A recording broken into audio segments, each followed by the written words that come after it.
Football মানে শুধু একটা বল আর ২২ জন খেলোয়াড় নয়। ফুটবল মানে একটা দেশের গর্ব, কোটি কোটি মানুষের স্বপ্ন, আর ৪ বছরের নিঃশ্বাস আটকে রাখা অপেক্ষা, যার নাম বিশ্বকাপ।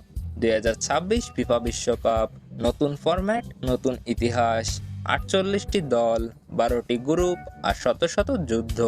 কিন্তু এই যুদ্ধগুলোর ভিড়ে কিছু ম্যাচ আছে যেগুলো আর স্রেফ ম্যাচ থাকে না, ওগুলো হয়ে ওঠে ভাগ্য বদলে দেওয়ার লড়াই, যেখানে একটা গোল বদলে দেয় ইতিহাস আর একটা ভুল ভেঙে দেয় কোটি কোটি মানুষের স্বপ্ন। আজকের ভিডিওতে আমরা দেখব ২০২৬ বিশ্বকাপ গ্রুপের স্টেজের টপ ৫ হাই ভোল্টেজ ম্যাচেস, যে ম্যাচগুলোতে ৯০ মিনিটের জন্য থেমে যাবে পুরো পৃথিবী। ভিডিওটি শেষ পর্যন্ত দেখুন, কারণ ১ নম্বর ম্যাচে মুখোমুখি হবে দুটি দল যাদের ফুটবল দর্শন একে অপরের সম্পূর্ণ বিপরীত। যুদ্ধ শুরু হয়ে গেছে। চলুন শুরু করি তালিকায় ৫ নম্বর ম্যাচ দিয়ে, যেখানে ইউরোপের রাজাদের সামনে দাঁড়াবে আফ্রিকার আগুন, ফ্রান্স বনাম সেনেগাল। এই ম্যাচে একটা গোল মানেই গ্রুপের হিসাব বদলে যেতে পারে। একদিকে ফ্রান্স, চ্যাম্পিয়নদের আত্মবিশ্বাস, তারকা ভরা স্কোয়াড আর ভয়ঙ্কর আক্রমণ। অন্যদিকে সেনেগাল, আফ্রিকার সাহস, শক্তি আর শেষ মুহূর্ত পর্যন্ত লড়াই করার মানসিকতা। ফ্রান্সের সবচেয়ে বড় অস্ত্র কিলিয়ান এমবাপ্পে, যার গতি মানেই ডিফেন্সের দুঃস্বপ্ন। আর সেনেগালের শক্তি তাদের পাওয়ার, স্ট্যামিনা আর ভয় না পাওয়া মানসিকতা। এই ম্যাচ হবে গতি বনাম শক্তি, ক্লাস বনাম ক্ষুধা। এই ম্যাচে জয় মানে গ্রুপের নিয়ন্ত্রণ নিজের হাতে নেওয়া। আপনার মতে এমবাপ্পের গতি কি সেনেগালকে থামাতে পারবে? গতিযুদ্ধের পর এবার ৪ নম্বরে আসছে এমন এক ম্যাচ যেখানে মাঠে হবে শিল্প আর শক্তির লড়াই, স্পেন বনাম উরুগুয়ে। এই ম্যাচটা হবে ফুটবলের দুই দর্শনের মুখোমুখি লড়াই।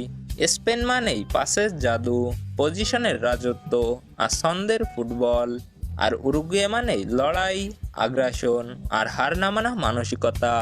এই ম্যাচ হবে বল পজিশন ধরে রাখা বনাম বাস্তববাদী ধ্বংসাত্মক ফুটবল।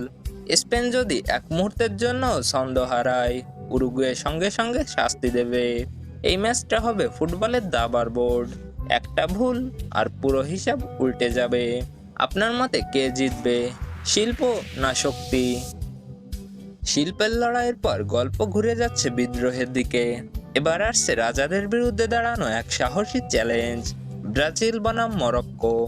এই ম্যাচটা শুধু বড় দল বনাম ছোট দল না, এটা রাজাদের বিরুদ্ধে বিদ্রোহ। ব্রাজিল মানে স্কিল, সৌন্দর্য আর ফুটবলের রাজকীয় রূপ, আর মরক্কো মানে ডিসিপ্লিন, অটল ডিফেন্স আর অদম্য সাহস। ২০২২ বিশ্বকাপে যারা জায়ান্টদের কাঁদিয়েছে, তারা এবার এসেছে আবার ইতিহাস গড়তে।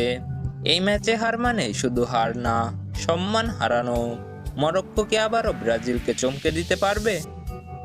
বিদ্রোহের আগুন পেরিয়ে এবার পৌঁছাচ্ছে মরুভূমির উত্তাপে, যেখানে একজন মানুষ বদলে দিতে পারে পুরো ম্যাচের ভাগ্য। ইংল্যান্ড বনাম ইজিপ্ট। এই ম্যাচটা দল বনাম দল না, এটা একজন মানুষ বনাম একটা পুরো দল। ইংল্যান্ড মানেই তারকার ভিড়, প্রিমিয়ার লিগের শক্তি আর গভীর স্কোয়াড। আর মিশর মানেই এক নাম, মোহাম্মদ সালাহ। সালাহ এমন একজন খেলোয়াড় যার একটা সুযোগই পুরো ম্যাচ ঘুরিয়ে দিতে পারে। এই ম্যাচটা সালাহর জন্য নিজের গল্প লেখার মঞ্চ। সালাহ কি পারবে ইংল্যান্ডকে থামাতে? আর এবার আর কোনো ভূমিকা নেই, কারণ এটাই তালিকার সবচেয়ে ভয়ঙ্কর লড়াই, যেখানে বুদ্ধি বনাম বুদ্ধিতে নির্ধারিত হবে ইতিহাস। নেদারল্যান্ডস বনাম জাপান। এই ম্যাচটা হবে ২০২৬ বিশ্বকাপে সবচেয়ে বুদ্ধির লড়াই। নেদারল্যান্ডস মানেই ট্যাকটিক্স, পরিকল্পনা আর ফুটবলের বিজ্ঞান, আর জাপান মানেই শৃঙ্খলা, গতি আর নিখুঁত এক্সিকিউশন। ২০২২ বিশ্বকাপে যারা জার্মানি আর স্পেনকে হারিয়েছে, তারা এবার এসেছে ডাচদের সাম্রাজ্য ভাঙতে। এই ম্যাচ হবে বুদ্ধি বনাম বুদ্ধি, পরিকল্পনা বনাম পরিকল্পনা।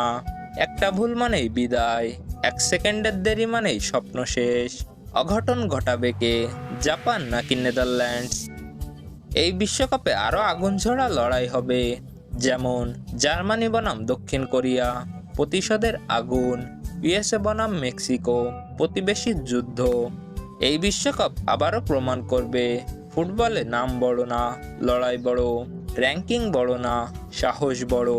কেউ হবে নায়ক, কেউ হারাবে স্বপ্ন, আর কেউ লিখবে ইতিহাস। তুমি কোন ম্যাচটার জন্য সবচেয়ে বেশি এক্সাইটেড? কমেন্টে লেখো। ভিডিও ভালো লাগলে লাইক দাও, আর এমন সিনেম্যাটিক গল্প পেতে আমাদের চ্যানেলটা সাবস্ক্রাইব করো। দেখা হবে পরের ভিডিওতে।